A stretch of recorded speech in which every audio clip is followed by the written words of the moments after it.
When I opened the email titled Update on Hallie Target, extracted 73K over 26 months, I expected it to be spam. Instead, I found my own mother calling me a target with a lifetime value of 400K plus. The email detailed how my quick dinner with family invitations were actually recruitment meetings for their fraud operation. I stared at the screen, realizing I wasn't their daughter, I was their ATM. Then my phone buzzed with another family dinner invite. Hey everyone, I'm Hallie, and I'm about to tell you the most insane story about how I discovered my family had been running a full-scale financial scam on me for over 2 years. This isn't just about money. This is about manipulation, lies, and the moment I realized I wasn't their daughter, I was their business plan. 3 weeks ago, I was scrolling through my banking app during my lunch break when something caught my eye. There was a charge I didn't recognize, $847, to something called Sunset Family Enterprises, LLC. I'd never heard of this company, but the charge came from my main checking account. My first thought was fraud, so I immediately called my bank. Ma'am, this appears to be an authorized recurring payment that's been active for 26 months, the representative told me.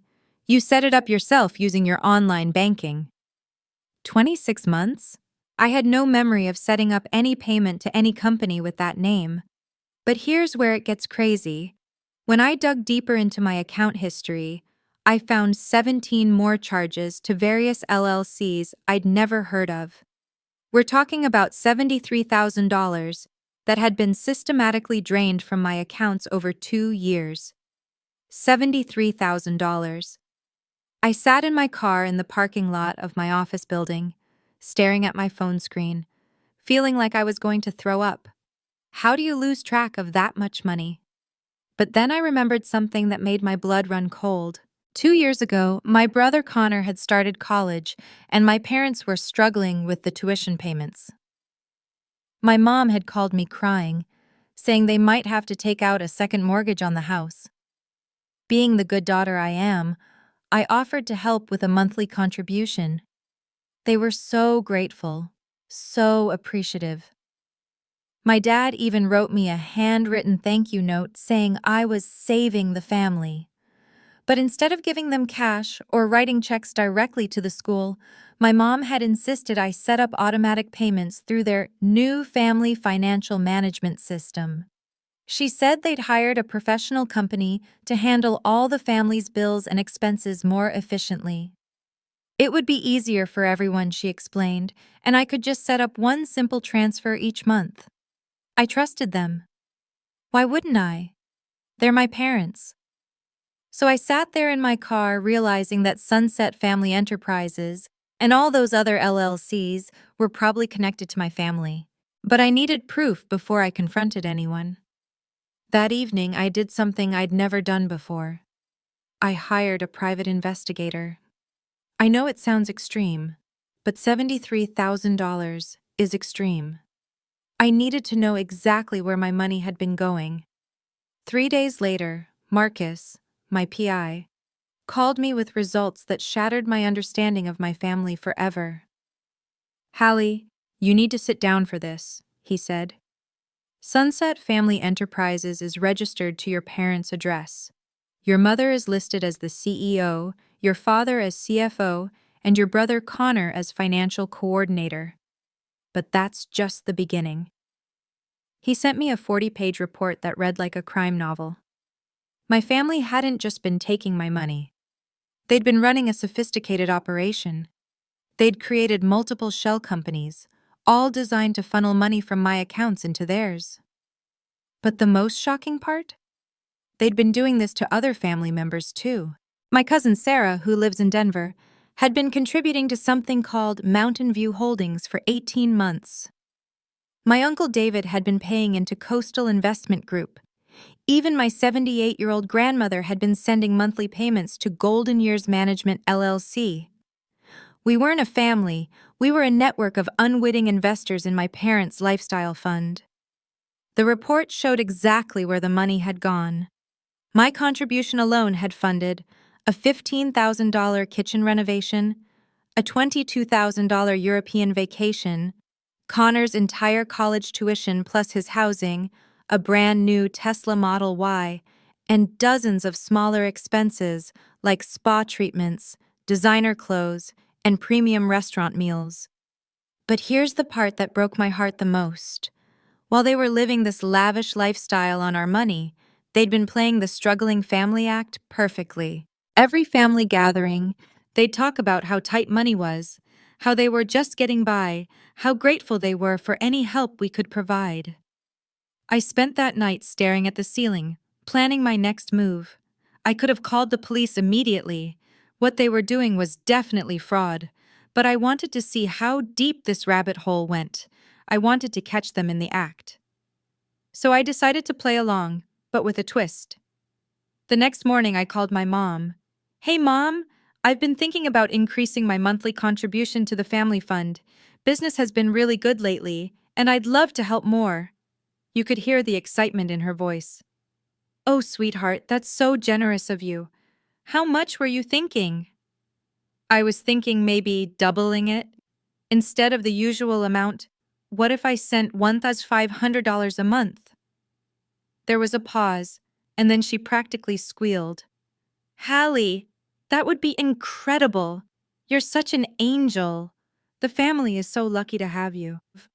But instead of setting up another automatic payment, I told her I wanted to hand deliver a cashier's check this time. "I want to make it special," I said. "Maybe we could have a nice family dinner to celebrate?" She immediately suggested Maurizio's, the most expensive Italian restaurant in town, where entrees start at $65 and a bottle of wine costs more than most people's grocery budget. "Perfect," I said. "Let's make it a real celebration. Invite everyone, Connor, Aunt Patricia, Uncle David. I want the whole family there." What my mom didn't know was that I'd already called the restaurant and spoken to the manager, a woman named Isabella, who was incredibly understanding when I explained my situation. Together, we'd arranged something that would expose my family's operation in the most public, undeniable way possible. Saturday night arrived, and I showed up at Maurizio's dressed in my best outfit, a black designer dress I'd bought specifically for this occasion. I wanted to look successful, generous, and completely unsuspecting. My family was already seated at a large round table in the center of the restaurant. Connor was showing off his new Apple Watch, probably bought with my money. My dad was holding court with some story about his golf game. Aunt Patricia was taking selfies with the expensive wine they'd already ordered. "Hallie," my mom exclaimed when she saw me, "you look absolutely stunning." I hugged everyone, played the part of the loving, generous family member. We ordered appetizers, main courses, desserts. The bill was climbing toward $800, but everyone was relaxed and happy. They had no idea what was coming. About halfway through dinner, I excused myself to use the restroom. Instead, I walked to the front of the restaurant where Isabella was waiting with a manila envelope. "Everything's ready," she whispered. "Are you sure you want to do this?" I nodded. "They've been stealing from my 78-year-old grandmother, I'm sure." When I returned to the table, I stood up and tapped my wine glass. "I'd like to make a toast," I announced loudly enough for nearby tables to hear. Everyone raised their glasses, smiling expectantly. "To my amazing family," I began, "who taught me that blood is thicker than water and that family always comes first." I paused for effect.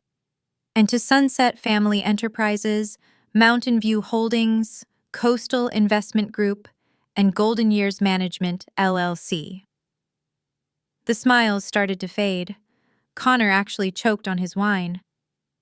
"You see," I continued, my voice getting louder, "I hired a private investigator this week, and I learned the most fascinating things about our family's business ventures."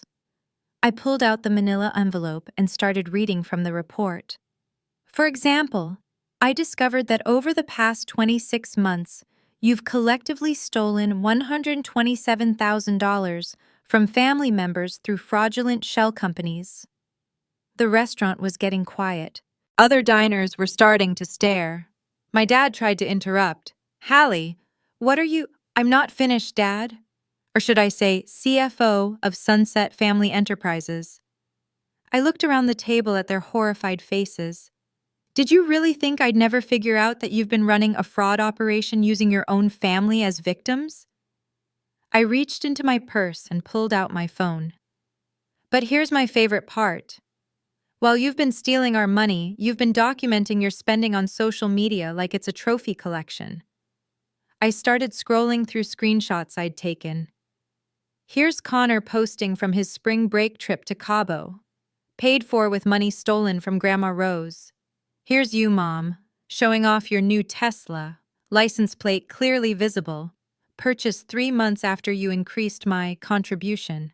And Dad, here's your golf trip to Scotland with the boys, booked the same week you told me you were struggling to pay the electric bill. And by now, half the restaurant was watching our table. My mom looked like she wanted to disappear into the floor. Connor was frantically typing on his phone, probably trying to delete his social media posts. So here's what's going to happen, I said, sitting back down calmly. You're going to pay back every penny you stole from everyone. Not just me, everyone.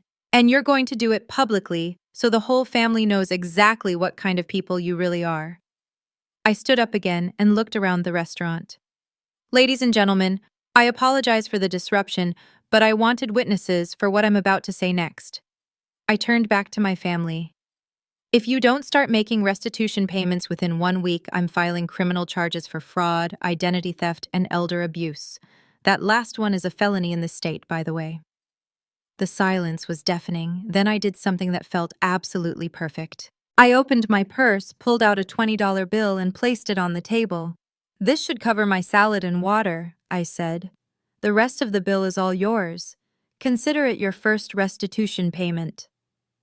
And then I walked out of that restaurant, leaving my family sitting there with an $800 bill, a room full of witnesses, and the complete destruction of their carefully constructed fraud empire. But the real shock was still coming.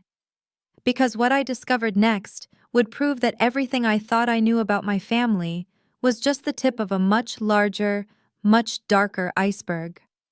The next morning, I woke up to 89 missed calls and my phone buzzing non-stop like an angry hornet. But I wasn't ready to deal with my family's damage control yet. I had bigger problems to worry about, because Marcus, my private investigator, had left me a voicemail at 6:47 a.m. that made my blood run cold. Hallie, we need to talk immediately. I found something last night that changes everything. This goes way deeper than your family. Call me back as soon as you get this. When I called him back, Marcus sounded like he hadn't slept. Remember how I told you about those shell companies? Well, I decided to dig deeper into their corporate filings, and I discovered something that's going to blow your mind. He paused, and I could hear papers rustling in the background.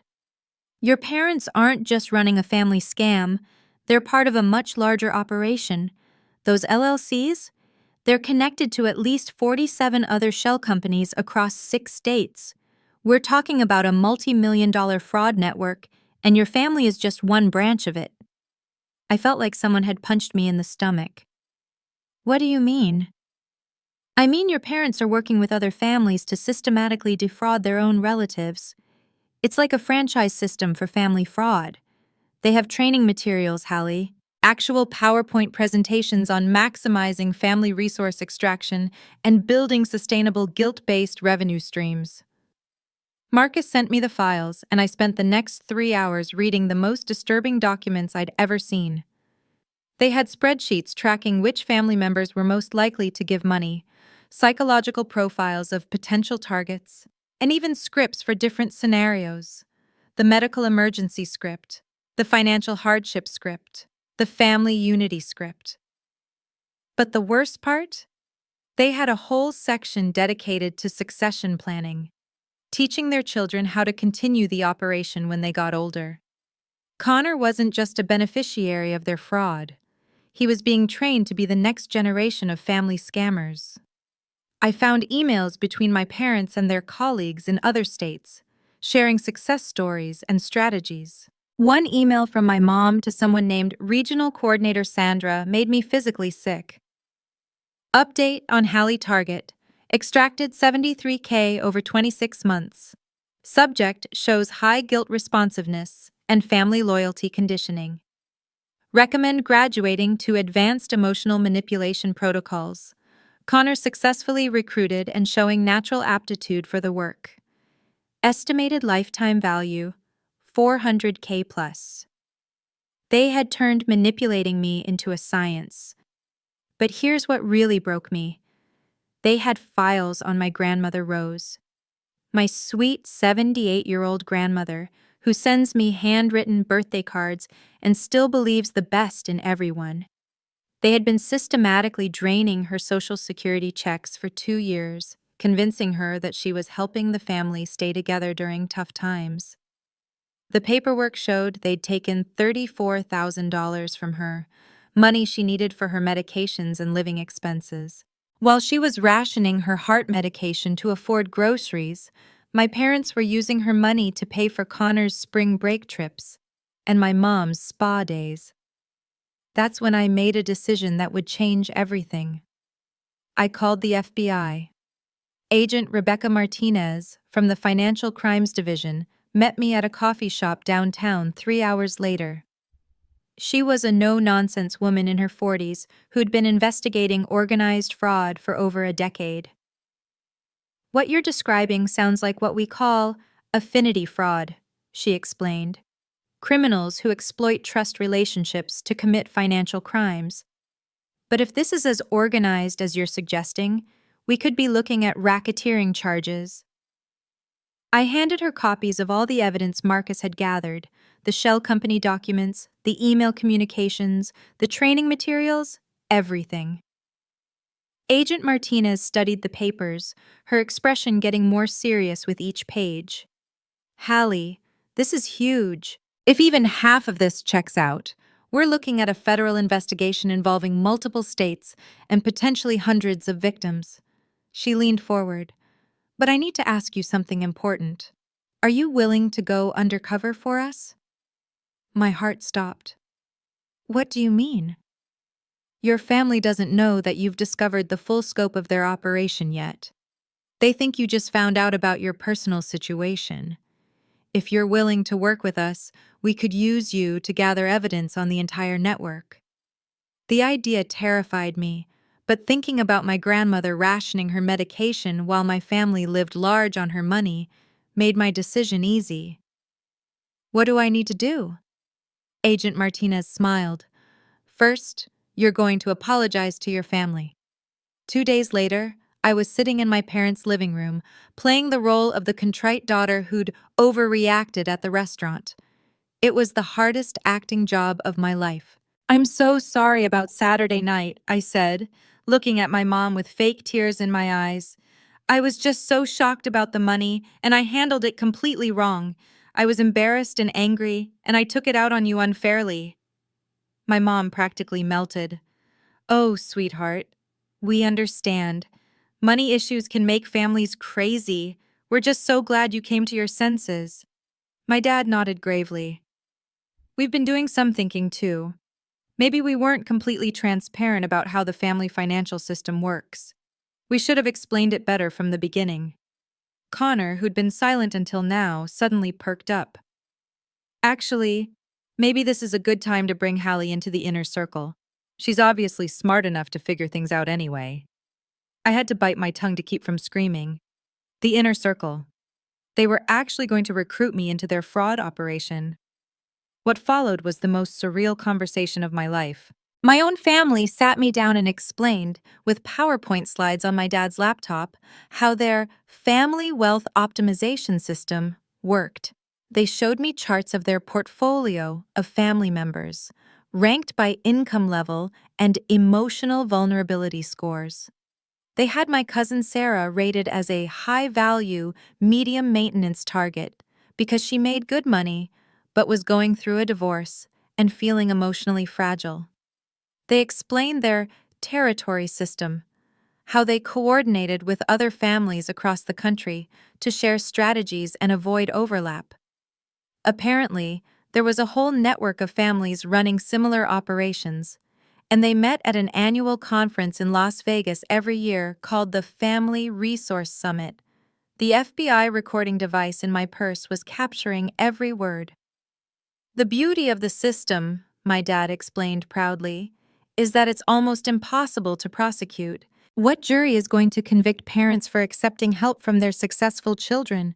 It's just family taking care of family. My mom nodded enthusiastically. And the emotional manipulation techniques we've learned have applications beyond just money. We can influence family decisions, control relationships, even determine who gets invited to important events. It's about total family resource management. Connor pulled up a spreadsheet on his phone. Check this out, Hallie. I've been tracking which emotional triggers work best on different family members. For example, with Grandma Rose, the worried about family legacy approach generates an average of $800 per month. But with Cousin Sarah, the help me through school angle pulls in about $1,200. They were talking about our family members like they were ATMs with different withdrawal limits. But the absolute worst moment came when my mom opened her laptop and showed me their success stories section. Screenshots of family members' social media posts showing financial stress, medical bills, and other struggles, all while my parents were secretly draining their accounts. There was a photo of my Uncle David's post about having to choose between buying Christmas presents for his kids or paying his car insurance, posted the same week my parents bought their Tesla with money they'd stolen from him. There was a screenshot of my cousin Sarah's Facebook post about eating ramen for dinner because money was tight, posted on the same day my family went to a $300 per person tasting menu dinner using her money. And there was a picture of my grandmother's handwritten note thanking my parents for helping her help the family. A note she'd written while living on $30 a week for groceries because they'd convinced her to increase her monthly contributions. I excused myself to use the bathroom and barely made it before I threw up. When I came back, they were waiting with champagne. "Welcome to the family business," my dad said, raising his glass.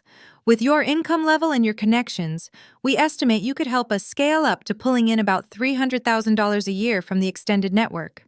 I raised my glass and smiled. "To family," I said. But inside, I was planning their destruction. That night, I met Agent Martinez at a 24-hour diner to hand over the recordings and photos I'd taken of their materials. "This is incredible evidence," she said, scrolling through the screenshots on my phone. "But we need more. We need to document their connection to the wider network." She slid a folder across the table. "We've been investigating similar operations in Florida, Texas, and Arizona. If your family's network is connected to what we think it is, we could be looking at the largest organized family fraud scheme in U.S. history."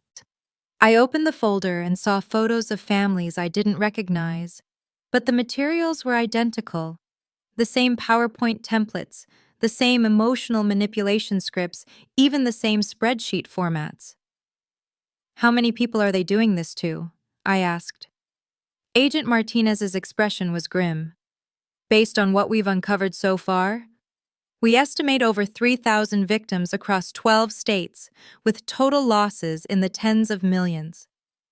Tens of millions of dollars, stolen from grandparents, siblings, cousins, and children who thought they were helping their families during tough times."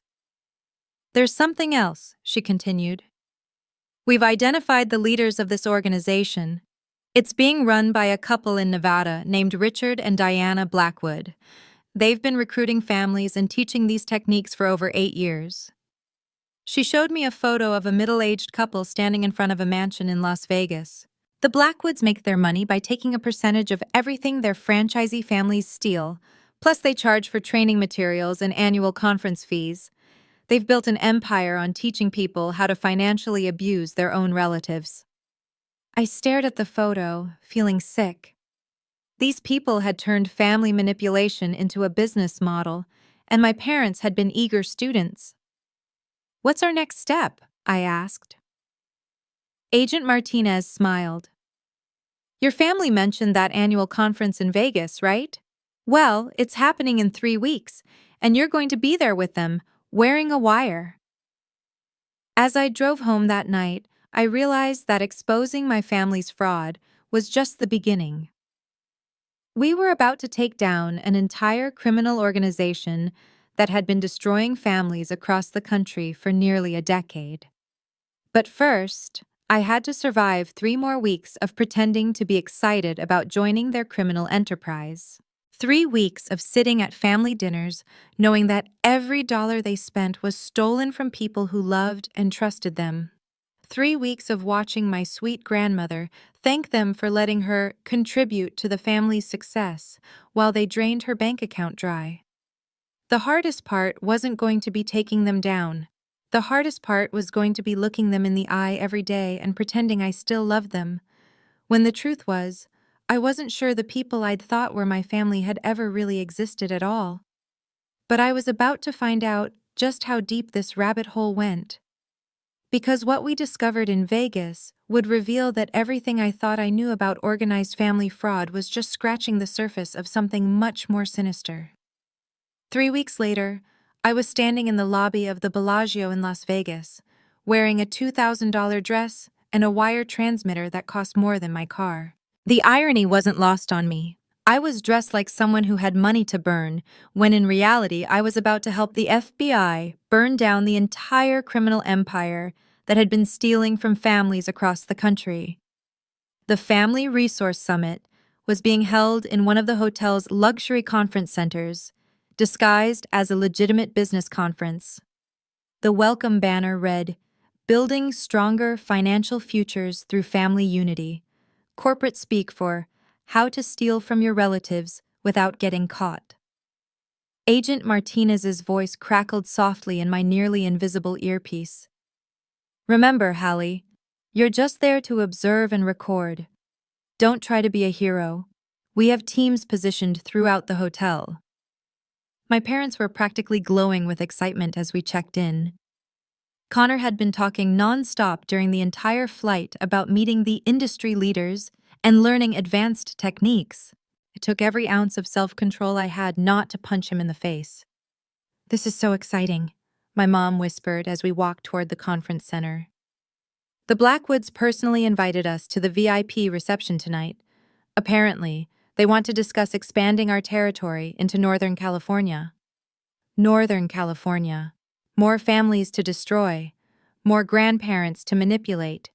More children to teach that love was just another word for financial exploitation. The main conference hall was filled with about 200 people who looked exactly like my family.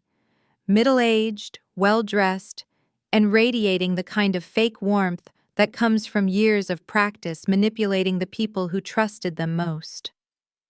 The energy in the room was disgusting, like a motivational seminar for sociopaths. Richard Blackwood took the stage to thunderous applause. He was a man in his 50s with the kind of practiced charisma that immediately made you want to trust him, which probably made him extremely dangerous. "Welcome, families, to our 8th annual summit," he boomed. "This year, our network has achieved something unprecedented. Over $47 million in total family resource extraction." The room erupted in cheers. People were applauding the fact that they'd stolen $47 million from their own relatives. I felt sick. "But we're not here to celebrate the past," Richard continued. "We're here to plan the future. This year, we're launching Phase 3 of our expansion plan.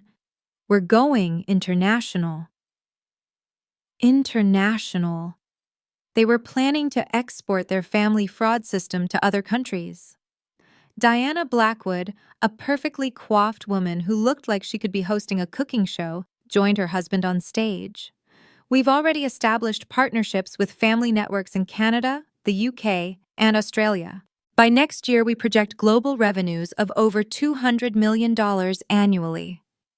The FBI recording device in my bracelet was capturing every word of their confession. The morning sessions were like a masterclass in psychological manipulation. I sat through presentations with titles like Maximizing Guilt, Advanced Emotional Leverage Techniques, The Psychology of Financial Dependency, and Building Sustainable Victim Pipelines Through Next Generation Recruitment. During the lunch break, my family was invited to a private meeting with the Blackwoods.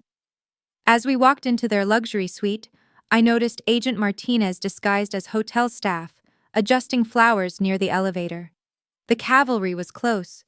The Morrison family, Richard greeted us warmly. Morrison was the fake last name the FBI had created for our cover story. We've been so impressed with your numbers. $73,000 from a single target in just over 2 years? Outstanding work. Diana poured champagne. We'd like to offer you something special. How would you feel about becoming regional coordinators for the Pacific Northwest? My dad's eyes lit up. What would that involve? You'd be responsible for recruiting and training 20 new families in your region, Richard explained. In exchange, you'd receive 15% of everything they extract, plus bonuses for meeting quarterly targets. They were offering my parents a promotion in their criminal organization. There's just one requirement, Diana added with a smile. We need you to demonstrate your commitment by bringing in your highest value target for a live training demonstration. My blood ran cold. What do you mean? Richard grinned. We want you to bring in Hallie's grandmother. What's her name, Rose? For our advanced elder manipulation workshop tomorrow. Our members would love to see a masterclass in action. They wanted to use my 78-year-old grandmother as a live demonstration of how to financially abuse elderly family members. She's flying in tonight, my mom said proudly. We told her it was a family financial planning seminar to help her manage her retirement better. I excused myself to the bathroom and immediately texted Agent Martinez. Grandmother in danger. They're using her for live demo tomorrow. Move now. The response came back instantly. Teams moving to intercept grandmother at airport. Raid begins in 2 hours. Get out of there. But I couldn't leave. Not yet. There was something else I needed to do first. When I returned to the suite, the Blackwoods were showing my family a presentation called The Future of Family Resource Management. The slides detailed their plans for the next 5 years, expanding into nursing homes, recruiting college students to target their classmates' families, and something called the Inheritance Acceleration Program that I didn't want to think about too hard. The beauty of our system, Diana was explaining, is that it's completely scalable. Every family member becomes both a resource and a recruiter. Children target their parents, parents target their siblings, grandparents target their friends in retirement communities. It's exponential growth. They had turned family love into a pyramid scheme. That's when I decided to drop the act. This is fascinating, I said, standing up. But I have a question. Richard smiled. Of course. What would you like to know? I pulled out my phone and opened the recording app. I'd like to know how you sleep at night, knowing that you've spent the last 8 years teaching people how to steal from their own families. The room went dead silent. My dad started to speak, but I held up my hand. I'm not finished. Richard, Diana, meet Special Agent Rebecca Martinez of the FBI. I opened the suite door, and Agent Martinez walked in with 4 other federal agents, all with their badges clearly visible. Richard and Diana Blackwood, Agent Martinez announced. You're under arrest for conspiracy to commit wire fraud, money laundering, and running a criminal enterprise. The look on my parents' faces was something I'll never forget. Connor actually tried to run, but there was an agent waiting in the hallway. As the Blackwoods were being handcuffed, Richard looked at me with pure hatred. You have no idea what you've just destroyed. Families helping families isn't a crime, it's tradition. Stealing $47 million from elderly grandparents isn't tradition, I replied. It's evil. Over the next 6 hours, the FBI arrested 127 people in the hotel. It was the largest family fraud bust in U.S. history. The agents found laptops full of victim lists, training materials for psychological manipulation, and financial records showing the exact scope of their criminal empire. My parents, Connor, and dozens of other family coordinators were charged with multiple felonies. The evidence we'd gathered was overwhelming: recorded confessions, financial documents, victim testimonies from across the country. But the moment that really broke me was when they brought my grandmother to the hotel to make sure she was safe. She was 78 years old, confused about why she was in Las Vegas, and still believed she was there to help the family with financial planning. When I explained what had really been happening, she just looked at me with these sad, tired eyes and said, "Hallie, sweetie, I knew something was wrong. I've been eating peanut butter sandwiches for dinner for 6 months because I thought it was more important to help the family. But if I was helping, why did everyone still seem so worried about money?" My sweet grandmother had been starving herself to fund my family's luxury lifestyle, and she'd never complained once. That night, I sat in my hotel room, staring out at the Las Vegas Strip, trying to process everything that had happened. My entire family was either in federal custody or about to be. The people who had raised me, who I'd loved and trusted my entire life, had seen me as nothing more than a source of income. But here's what I realized: they hadn't destroyed my ability to love. They'd just taught me how to love better. Agent Martinez knocked on my door around midnight with an update. "The financial forensics team has been working all evening. They've identified over 4,200 victims across 15 states and 3 countries. Total losses are estimated at $78 million dollars, stolen from family members who thought they were helping during tough times." "What happens now?" I asked. "Your parents are looking at 15 to 20 years in federal prison. Connor will probably get 10-12 as a first-time offender. The Blackwoods are facing life sentences under the RICO Act." She paused and looked at me with something that might have been admiration. "You saved thousands of families, Hallie. The ripple effects of what you did here will be felt for decades." 3 months later, I was sitting in a federal courthouse watching my parents be sentenced. My mom got 18 years. My dad got 22. Connor got 14 years and will have to serve at least 85% of his sentence. During their sentencing, the judge read victim impact statements from some of the families they'd destroyed. There was a grandfather in Texas who'd lost his house because he'd given his struggling children the money for the down payment on their second home. There was a single mother in Oregon who'd worked 3 jobs to send money to her unemployed brother, while he was actually using it to fund a gambling addiction. But the statement that hit me hardest was from my cousin Sarah. She'd discovered that while she was living off ramen noodles and considering dropping out of graduate school to save money, the emergency fund she'd been contributing to was paying for my family's European vacation. When the judge asked if my parents had anything to say before sentencing, my mom looked directly at me and said, "Hallie, I hope someday you'll understand that everything we did was for the family." Even then, even after everything that had been exposed, she still couldn't admit that what they'd done was wrong. I stood up in that courtroom and said something I'd been wanting to say for months. "Mom, Dad, Connor, you taught me that family means everything. You were right. Family does mean everything. That's exactly why what you did was so unforgivable." That was the last time I spoke to any of them. Today, I live in a different city under a new name. I work with the FBI's Financial Crimes Division, helping them identify and investigate family fraud networks. It turns out there are more of them than anyone realized. My family's case opened up investigations into dozens of similar operations across the country. My grandmother Rose lives with me now. She's 79, her health is better than it's been in years, and she's learned to trust people again. Yesterday, she made cookies for our neighbors just because she wanted to do something nice for someone. That's what real family looks like. I've also reconnected with the victims from my extended family. Cousin Sarah and I are closer now than we ever were growing up. Uncle David sends me pictures of his kids' soccer games. We've built something real out of the wreckage of something fake. As for the money, the FBI recovered about $23 million in assets from the criminal network. It's being distributed back to the victims, though most of them will never get back everything they lost. But here's what I learned from this whole experience. You can't choose the family you're born into, but you can choose the family you build.